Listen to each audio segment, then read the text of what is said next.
Hello, and welcome to the Effective Business Hub podcast, where we dig into how business leaders build systems, scale operations, and create impact.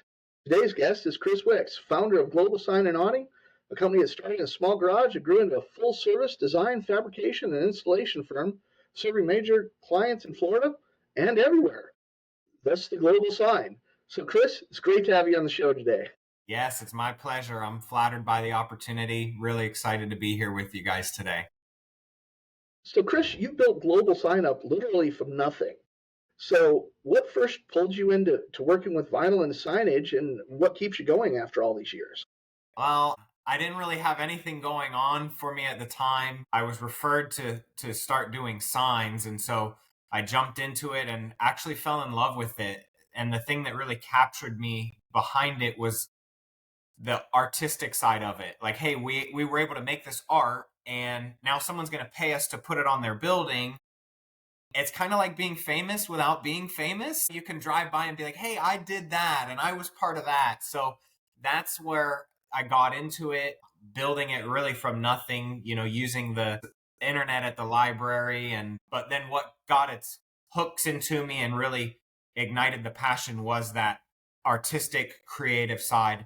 And it's what keeps us going today is although we may be building the same type of sign, it's a different style, it's a different color, it's a different brand, it's going to a different location. So from a business standpoint, it's a bit of a moving target. It's not like you can set it on autopilot and it's just generating the same thing 1,000 times over again.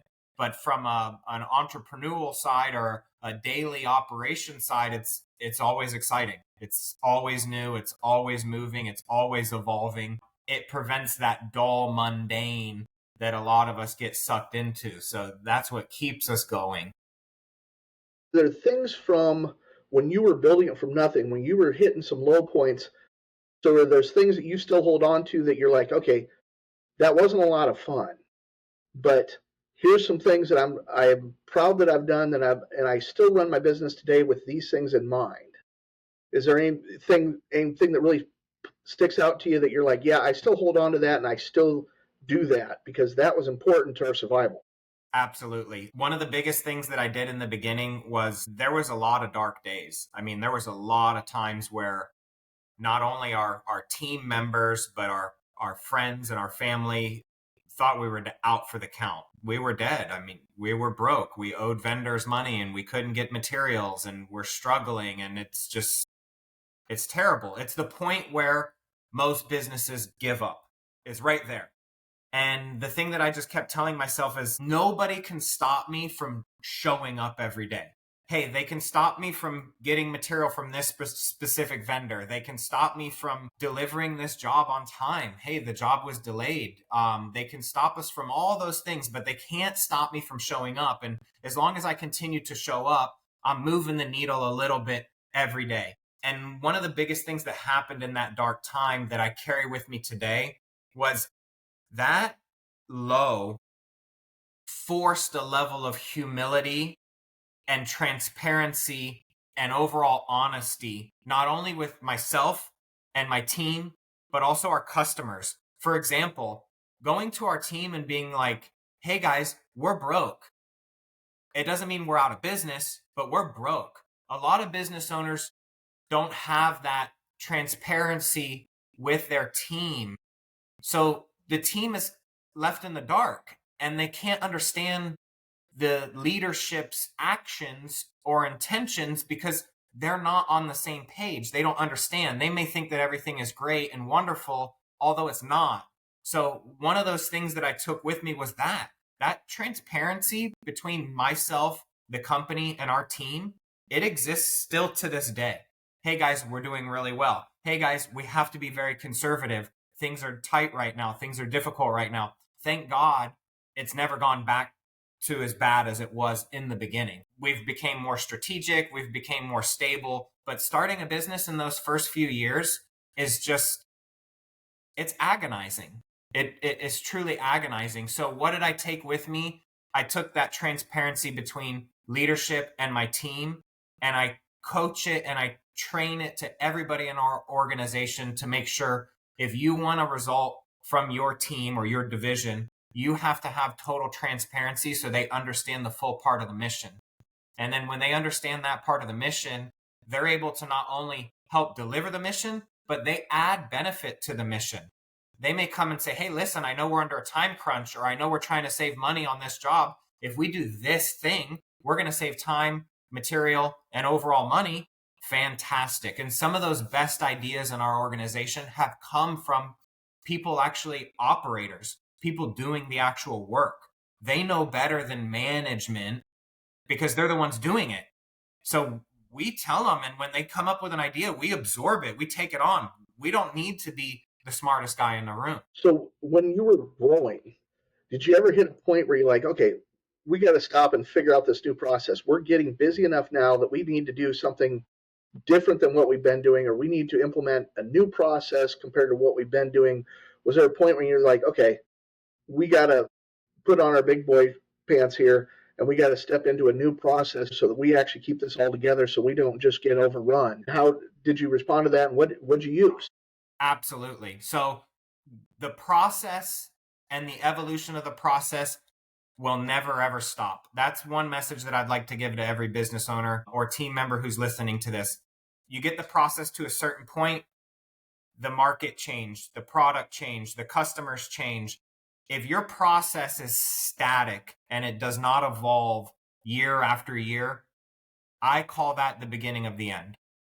Your process has to constantly be evolving because the environment around you is evolving, whether it's technology, materials, team members, all of that is constantly changing. So to answer that question, we started implementing divisions inside of our company. When we were small, it's just a group of guys and we just kind of, everybody does a little bit of everything. But then as we started to gain some momentum, we said, okay, here's production division, here's installation division, here's design division. And then we started putting managers in those divisions to lead those divisions. So we have that framework. And then inside of that framework, we've created a very efficient process of here's step one on how to build a sign. And then here's step two.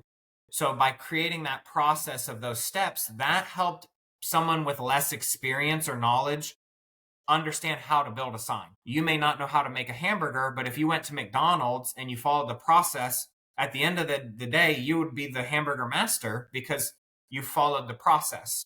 Walk me through today how things are working today at GlobalSign, from design through production installation. And then where do you usually hit the aggravation of, oh, great, we're here at that step. This is where I usually expect something to stumble and it's going to slow us down.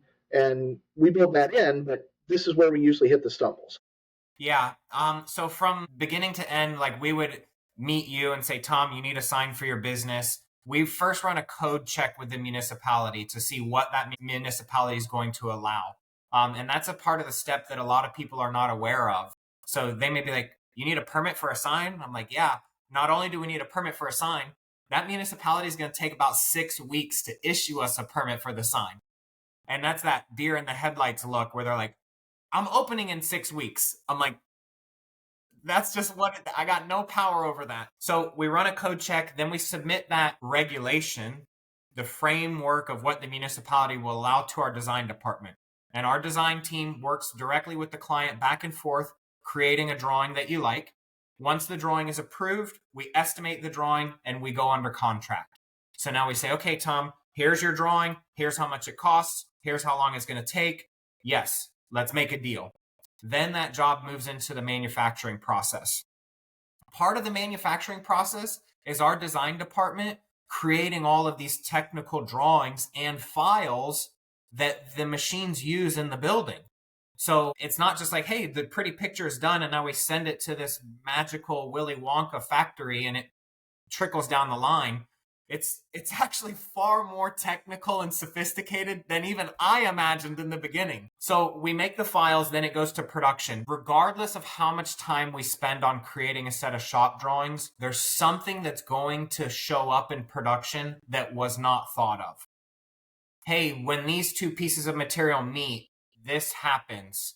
Okay, now what is nice about our company is we take those opportunities to evolve, document it, record it, so that we can have an answer or an avoidance tactic in the future. Hey, this happened on this job. Look, we're going to get through it here, but the next time we build something like this, we're going to avoid it. So those little snags happen in production. After the production process, it goes out to the installation division. And those are the guys and girls who actually put the signs up on the building. So they drive around in these giant crane trucks and they hoist the signs up onto the building. It's an exhilarating job. It's in my personal opinion, it's an underappreciated job. I mean, these guys are out here risking their life, and it's really, really tough work. And that's also another wild card because we're in the environment now, and there's so many variables there that are not in the production division. We're not worried about weather, traffic, parking lots, site conditions. We have this kind of controlled environment in the shop. But when we get out to install, there's plenty of days where our guys call and they say, hey, the parking lot is too busy. Well, we overlooked that. We didn't think of that. There's another construction company working on something else on the site, and it's conflicting trades. So that installation department requires a lot of strategy and a lot of pre-flight planning is what we call it, to say, hey, are we all on board? Did we do a site survey? Did we check the conditions? Is the customer aware that we're coming? But once all of those things happen, the installation process is fairly smooth. It's quick. We're not on job sites for more than 1 to 2 to get out. Everything happens in production, and then it's really just an assembly on the installation. So that's how we get from design to installation. And then the snags happen in the production and installation divisions just because there's always that unknown. If you're building a house, you would say, oh, the plumbing pipe doesn't fit. The architect is great. He's a great experienced architect, but it's this model sink with this model garbage disposal. There's that unknown there. Oh, I came from a construction background, so I totally know site is not always according to spec. Exactly. Yep. And we've trained our team, and the culture at our company is very much a culture of urgency, but more importantly, this character that we call approachability. And it's my personal opinion that approachability, not only in business, but in personal life, is one of the most important characteristics that anyone can have. For example, if you're the type of person who explodes when they receive bad news, your team is going to begin hiding bad news from you. Or they're going to try to fix it on their own, and now they don't have access to yours or other team members' experience. So we talk about our mistakes every Monday. We hold a company meeting with every team member from the company, and we review what we call rework. Hey, where did we go wrong? How did this happen? Nobody rolled out of bed this morning and said, I'm going to go to work and mess something up. It happened by mistake. So how do we learn from it and evolve it? And to umbrella that process, we call it your approachability score. Like, is this person approachable? And it's taken a lot of practice from me personally to receive bad news and say, okay, take a deep breath. Everybody's safe. Everyone's going home to their family tonight. How can we learn from this tomorrow when we reset the clock and start another game day? That approachability is a major, major, major thing. And surprisingly enough, it's something that I don't see in a lot of businesses. And people who join our company from past companies are a little timid in the beginning. They're like, is this guy going to freak out? Is my manager going to freak out? We train everybody in the organization from the top to the bottom. Approachability.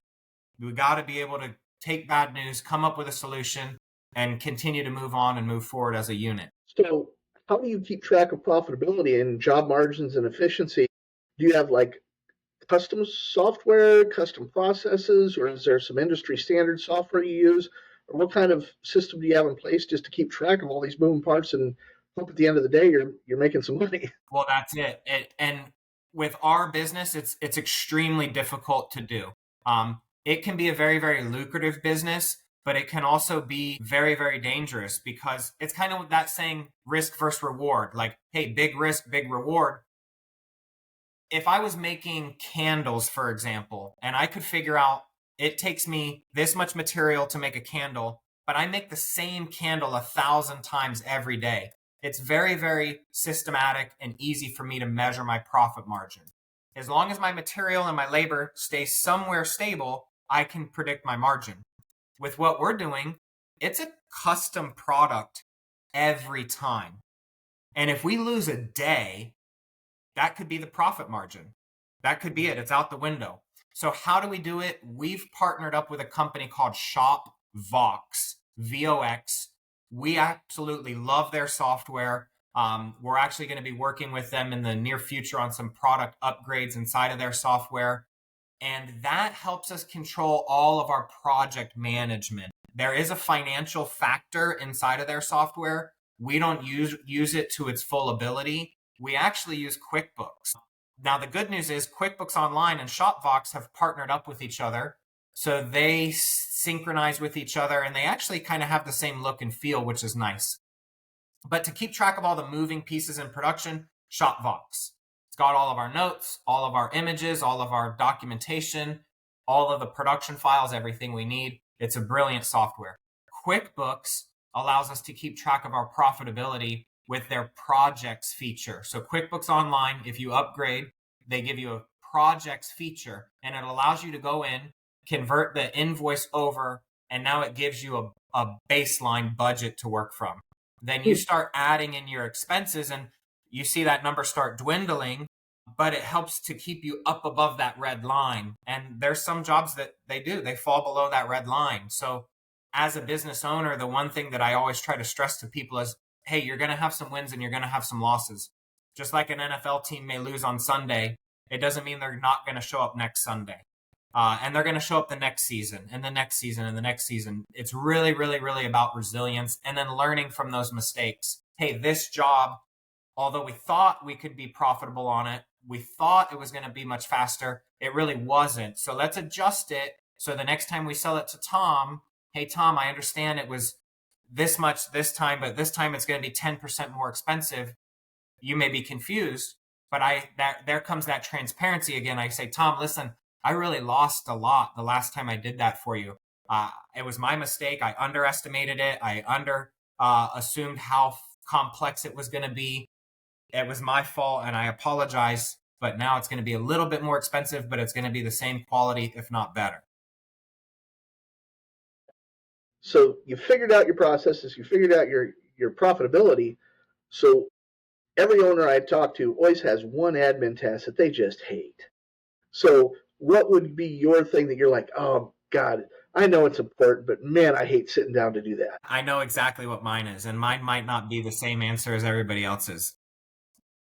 I really, really, really hate when I have to say goodbye to a team member. It's the worst part of the entire thing.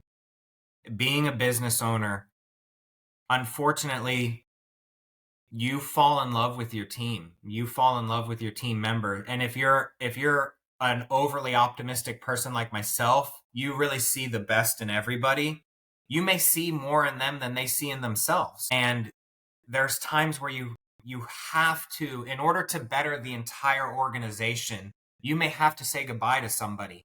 And maybe that somebody has already checked out on their own. They're just showing up and going through the steps. In a new business, a small business, most of the businesses in America are small businesses. You can't afford that. Those folks can hide in large organizations, the Googles and the Apples of the world. They can hide in there and it's okay. We need that. But in those small businesses, every person on the team has to be engaged. They have to be enthusiastic. They have to have a positive attitude, because that one bad seed can spread that negativity to the rest of your team. And the next thing you know, you may be a great leader, but all of your team is not behind you. So when I see that, it's the worst part. It's the worst because I want to make everybody better and I want the people on my team to be better.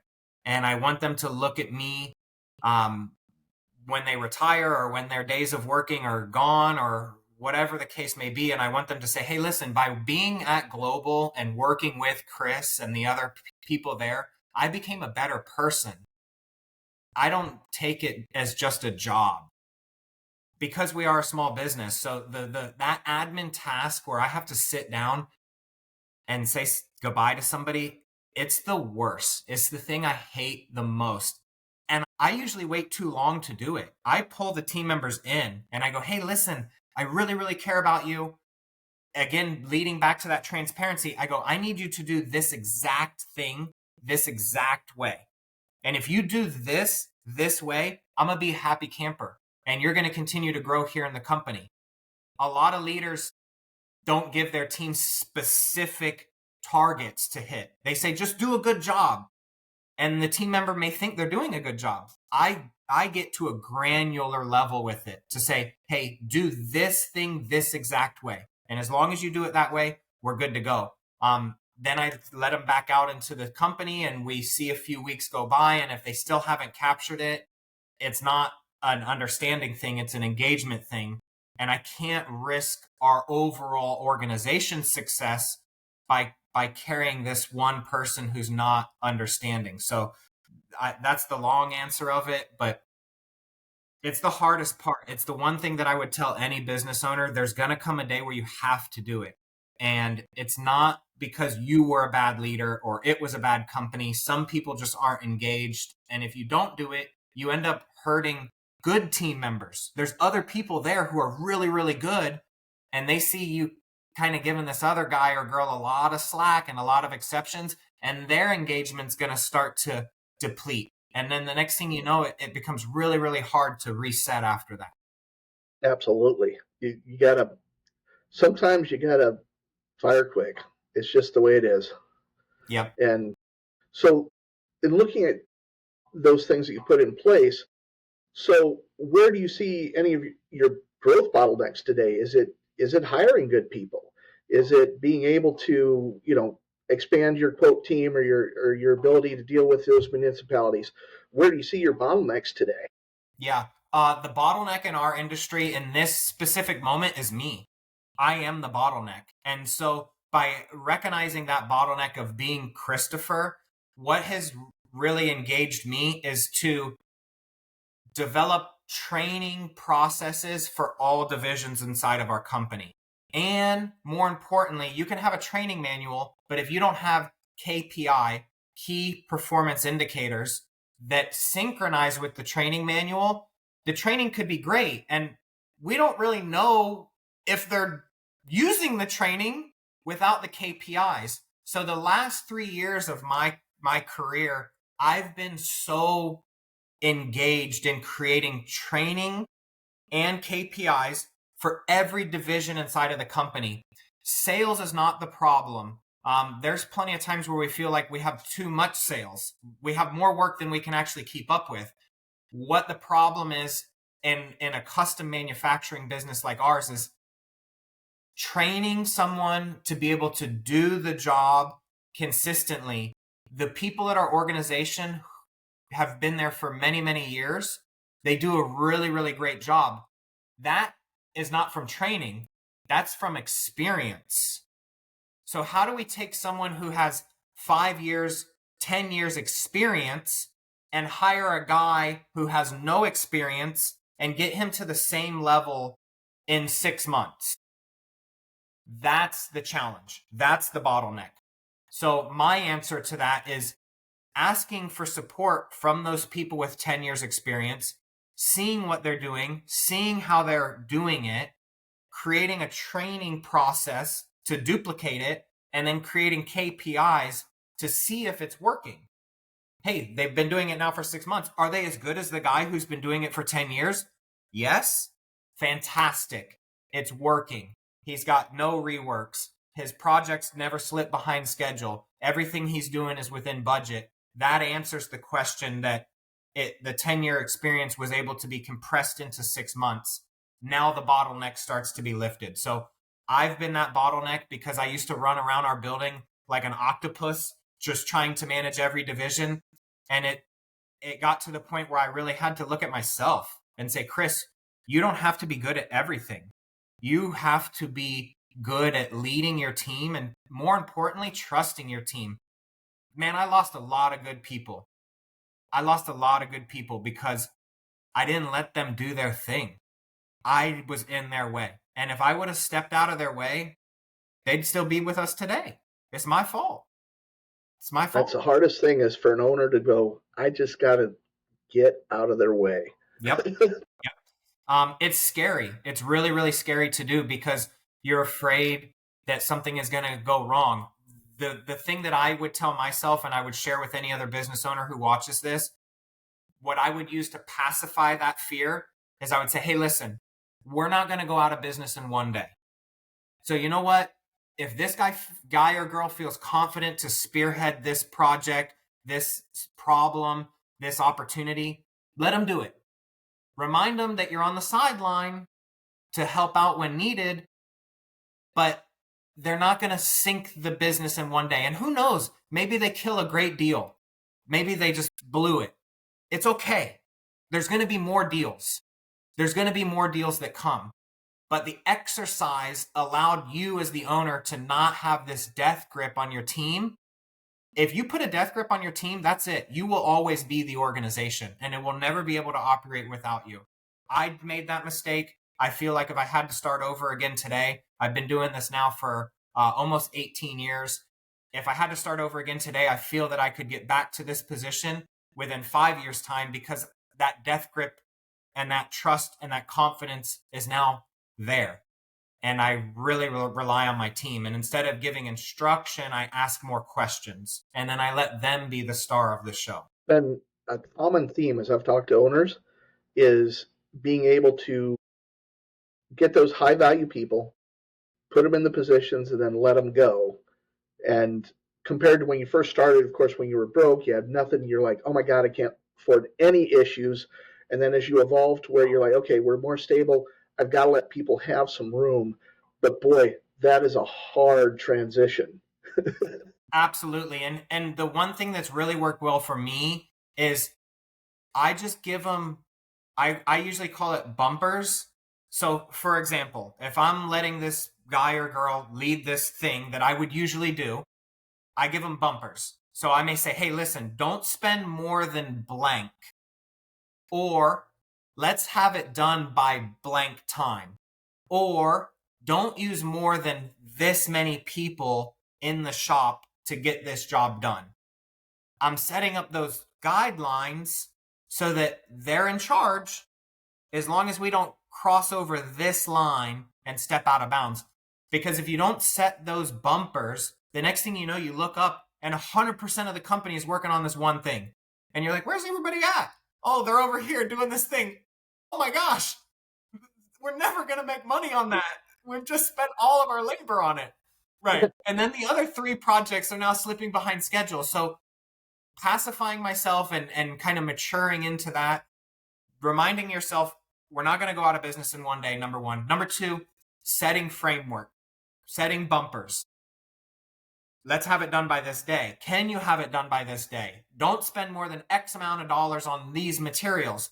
I don't care who you order it from. As long as we don't spend more than this and the material shows up on time, you're the guy in charge.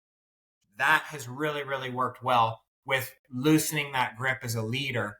And it requires a leader to shift their mindset and look for clarity of what is it that I do that makes me feel like I have to be the one to do it. It may be a relationship with a vendor and you know that vendor gives you the best price. Well, make an intro to the vendor between the new guy and say, hey, this is the guy that's going to be ordering. Take care of him the way you've taken care of me and let them move on with it. But leaders have to find those things, trim off all the static. What's the one thing that you do about that makes you feel that you're the person who has to do it? And then make that the bumper for the person that you're delegating it to. Absolutely. Mm-hmm. So you're in a fairly high value area in that Tampa Bay area. So how much do you feel that your location has actually contributed to your growth and your market? And then how do you aim for those national chains that come in, as well as working with your local and regional folks? Yes. So the geography of our physical headquarters, luckily for us, isn't as important as some other businesses. Obviously, Chipotle needs to be out on the main road so people can see it. Because we're in this manufacturing sector, we have a lot less walk-in business.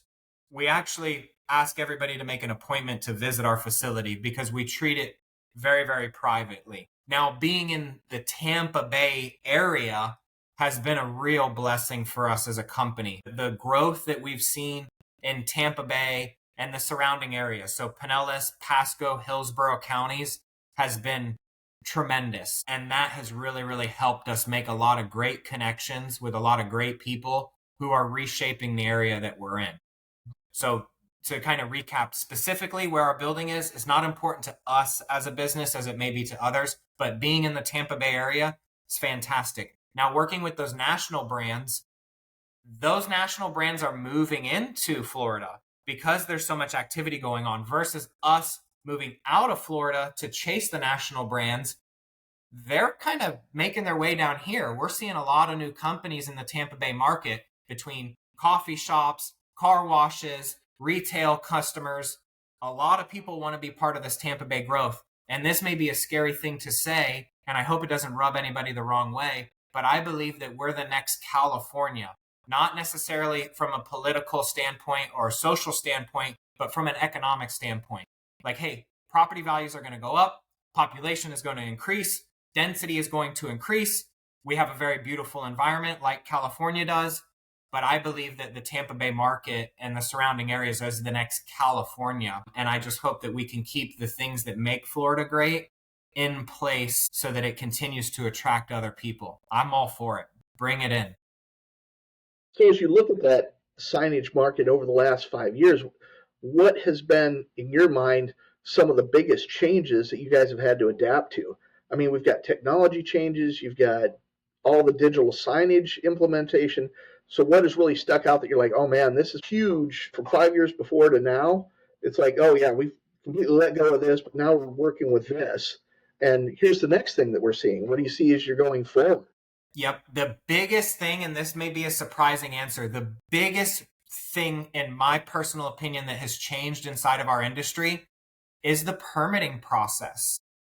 So 5 years ago, getting a permit for a sign was far more casual. It was far less sophisticated. And then as time has gone on, the permitting and engineering and plan review process really, really changed during COVID. All the municipalities shut down. So now all the municipal workers, God bless them, we appreciate their patience. It was a tremendous time for everybody. But they had to learn how to do everything digitally. We have all these people who have done this for years and years and years. They have to do it digitally now, but they also have to learn it remotely. For them to learn it digitally while everybody's around a conference table in one building is great. It's very easy. But hey, go home.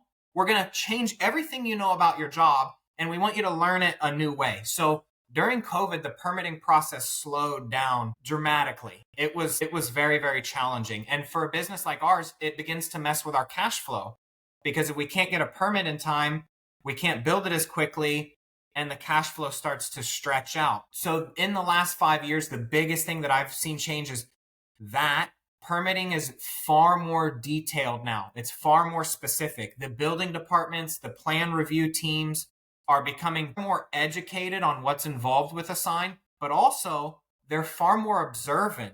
They're asking for a lot more detail, a lot more information. And the thing that I like about that is it's forced us as a company to become more detailed and elaborate in our plans. Hey, we don't fight it. We embrace it. If they ask for more detail, great. How do we become a better design team? How do we show more detail? How do we show more clarity on our drawings? That's been the largest thing that changed. Sure, material is far more expensive than it is today. Labor is far more expensive than it was 5 years ago.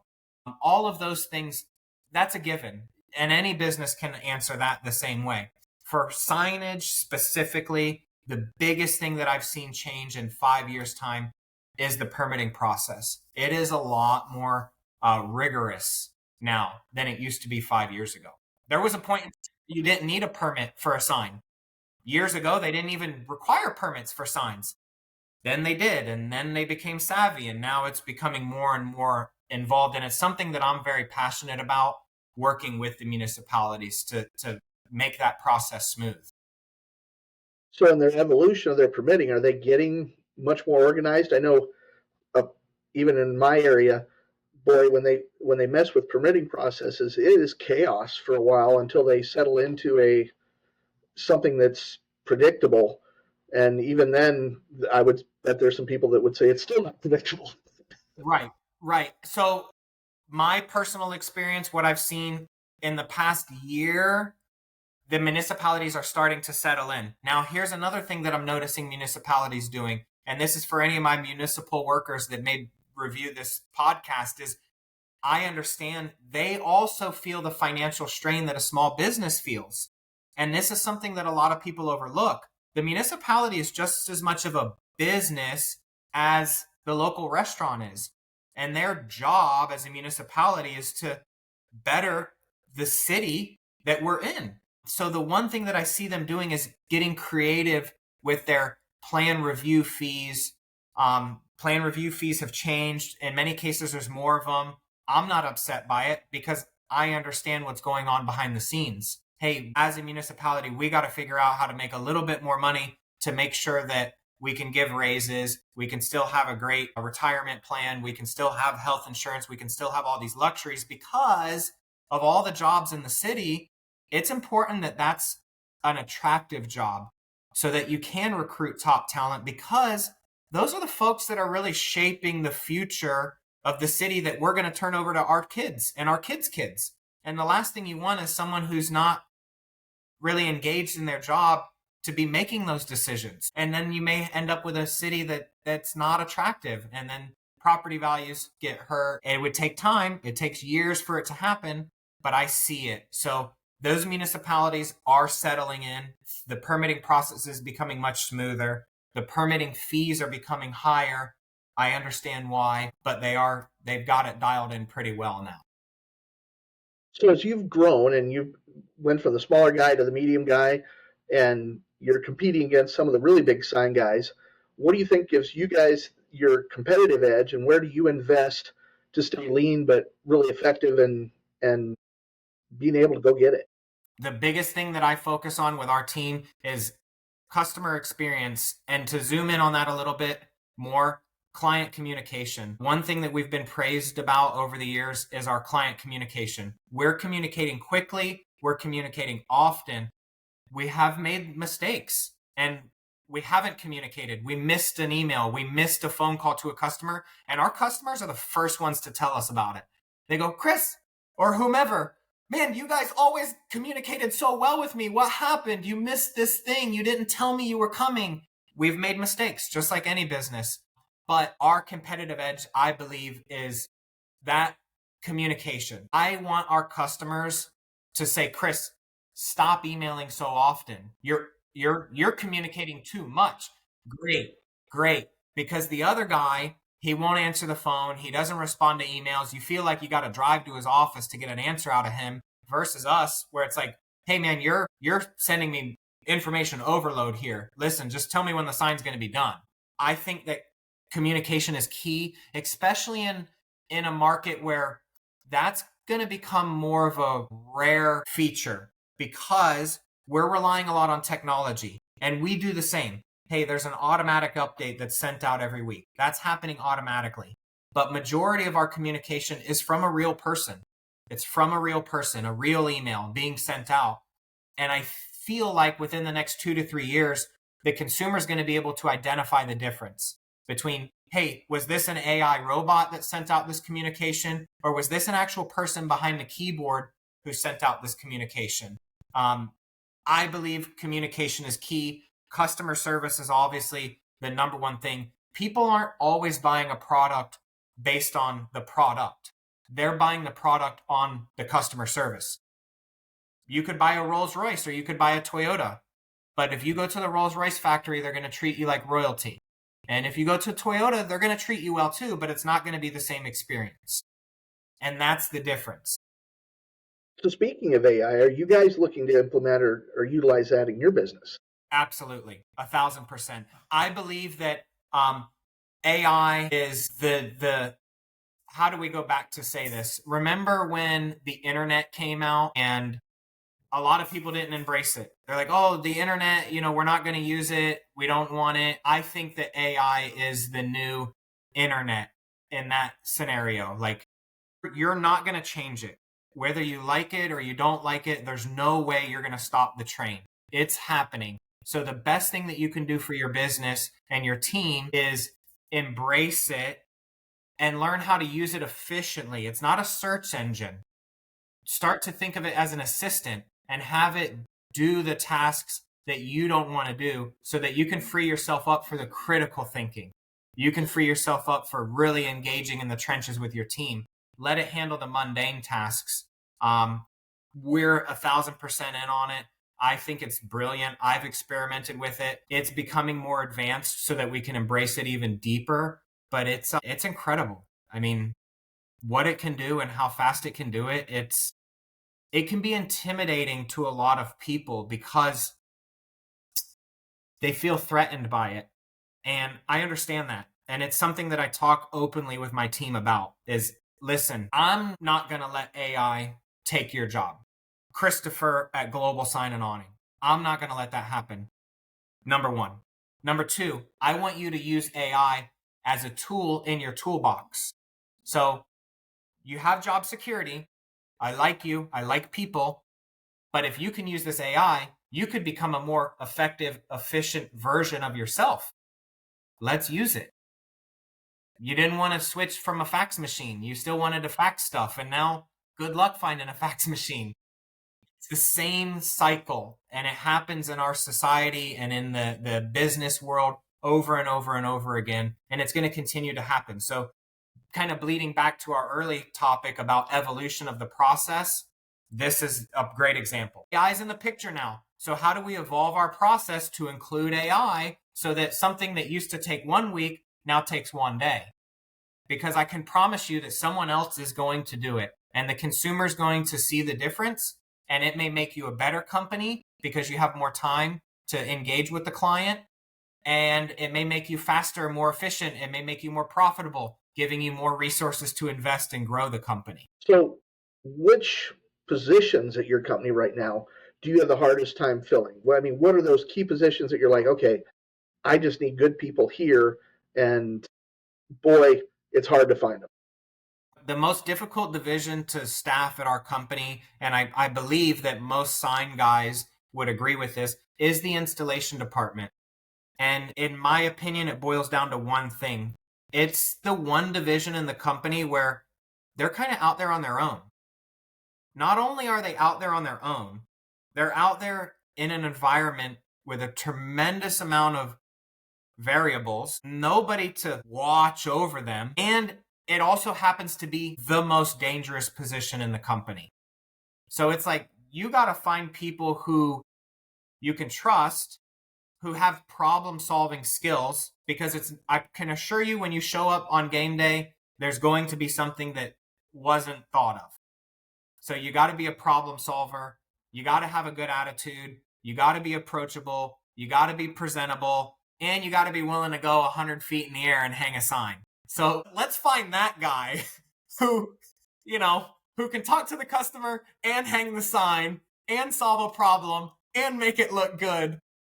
It's these unicorn of people. So it's the hardest department to staff at our organization over the years. Production is a little easier because you're always there with someone. You're in a controlled environment.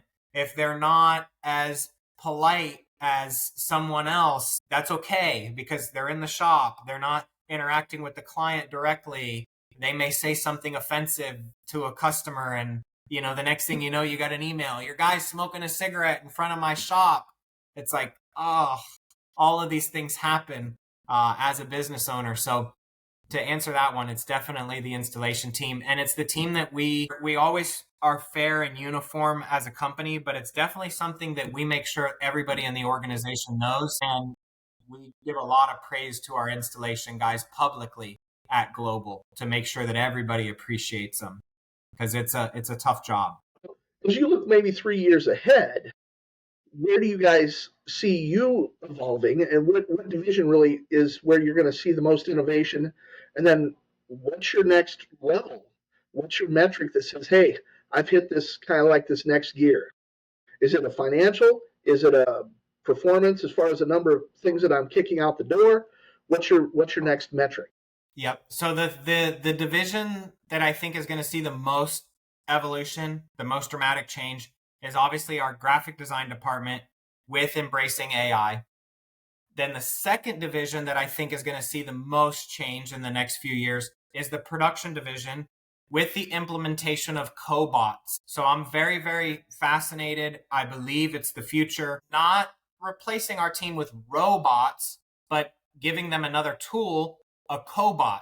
Hey, this person now works with a robot to do their job easier, more effectively, more efficiently. I believe anybody in the manufacturing space needs to be looking at that, because it's going to help you, like that training time period we talked about earlier, 10 years of training. Well, hey, I can hire Tom today, and Tom doesn't have 10 years of training, but if Tom learns this cobot, Tom can do this job alongside this cobot in 6 months. And the results that he's producing are phenomenal because that cobot is allowing us to have consistent product, consistent things. Maybe your team member had a fight with his girlfriend the night before, and now the quality of his work isn't as good. The cobot's not going to have that problem. So I believe keeping people involved and engaged because they have the eye for quality and attention for detail is key. But pairing them with some sort of autonomous tool is going to be the biggest difference, at least for us in our production division. And then where do I see us measurable? In the next 5 years, I want to 10 times what we're doing now. So everything about our organization, within 5 years' time, I want it to be 10 times more than it is. How do I plan to accomplish that? We're going to roll out a lot of standardized processes, not only with internal, but standardized product. So creating a baseline standard for these 5 different designs, then allowing our clients to customize those is really where we're headed now, so that we can still offer custom products, but behind the scenes, it's not necessarily a custom product. We're using the same template. We're just recreating it. Let's talk about Nike, for example. How many pairs of Nike Dunks has Nike sold? That number's probably in the billions. It's the same framework. It's the same shoe. Mm-hmm. They've just changed the color of the check, the color of the toe cap, and now it's a new Nike Dunk. The same logic is being applied to our business of it's a custom pair, it's a custom thing, but how do we do that so that we can offer higher quality at a more economical price to all of our consumers? Because as much as we would love to think that they're all as giddy and as passionate about signs as we are, the truth is many of them aren't. They're like, Chris, that's really cool, but I just need a sign, dude. Just chill out. Something says I'm here, man. That's it. Right. So we got to listen to the customers. We got to feel the industry. That's one thing that we're really implementing. And we're hoping that that helps to make it easier for us to grow versus just this hands-on, extremely custom stuff. We're still going to continue to do it, but we're going to supplement that customized work with this standardized product to really help accelerate that growth and get another stepping stone. To basically have a really standard framework, and then you can layer the customization on top of that at any point. The 60, 70, 80% is all on a standardized framework, so you can really speed up the processes. Absolutely. Yep. So we're awesome. Hey, I could go buy, another example. I could go buy a Toyota Corolla. And if I go in and I order the Corolla, I can pick the seats and the paint and the headliner. Same thing, same concept. Plenty of businesses have been doing it for years and years and years. It's something that we just want to adopt into the sign industry. So if you were talking to your previous self that was just coming up now and evolving from that garage to actually getting a shop, what would you say would be the one low risk thing that they could do that's going to make a lot of difference as they get ready to grow? That's a stumper. Yeah. Because there's a lot that I would want to say. One of the things that I would say early on is document your process, and don't be intimidated by it, because it's not going to be perfect in the beginning. Just document whatever it is today. But until you document it, you can't measure where the fail points are. Like, you're just kind of winging it and you're not documenting it because you know it's not perfect and you don't want to write it down until it's perfect. No. Write it down and then follow the music, read the music. And every time you, okay, that's the part of the process that we need to give our attention to, because this part and this part are good. So I would have become far more excited about standard operating procedures earlier on in my career, number one. Number two, I would have gotten out of the way of my team. I would have gotten out of the way. I would have given them, I wasted a lot of my time doing things that I shouldn't have been doing because I felt that I had to be involved. I had to be involved in that part of it instead of being more involved in training them on what's expected and how to do it. Plenty of business owners, including myself, said, I'll just do it myself. No. Reallocate that time of doing it yourself to teaching someone else what to look for. And then you just have to do it once, maybe twice, but you've now trained someone to what to look for. If you do it yourself, you're always going to have to do it yourself. And then you're going to look up and you're going to have an entire organization of people who can't do it without you. And then what's the point of them being there? So the root is always redefining high value. That's it. Yeah. It is create a process, so hard. Teach someone how to do the process. If I had to go back and talk to young Christopher, I'd say, listen, man, write it down, make a process, and then let your team get in there. Let them do it. Let them bump it. Let them hit the bumpers. Let them scuff it and scratch it and let them do it. And then stop using your time doing their job for them and start using your time teaching them how to do a better job. Well, Christopher, I think we're going to the end of our time here now. Shameless plug time. Tell everybody how they can get a hold of Christopher and GlobalSign.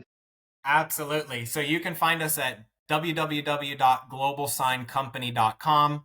You can also call us, real people going to answer the phone, at 727-724-4169.